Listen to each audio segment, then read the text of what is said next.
Kung saan man kayo naroroon, hello sa inyong lahat, shout out, sana'y nasa mabuti kayong kalagayan. Kanina habang nasa harap ako ng piano at nagre-relax, naisipan kong gumawa ng isang parody to the tune of Mamang Sorbetero. Natawa lang kasi ako dito kay BJ, akala mo pagkatapang yung pala may kaduwagan din pala.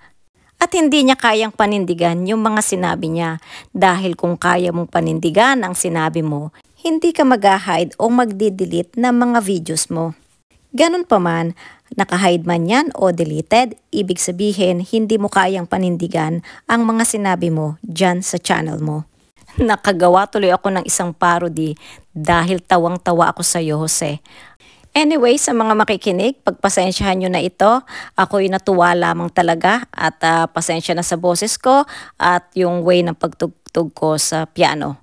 Pero hope magustuhan nyo. Brother Jose, na-stress ka na ba? Kumusta ang puso? Ayos ka pa ba? Nasaan ang tapang na pinamalas mo? Bakit umurong ang buntot mo ngayon? Natatawa na lang marami sa'yo. Ramdam na namin ang takot mo. Nasaan ang tapang na pinamalas mo? Bakit umurong ang buntot mo ngayon?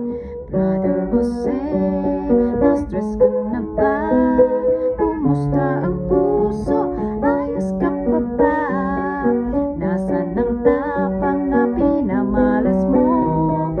Bakit umurong ang buntot mo ngayon? Natatawa na lang marami sa'yo.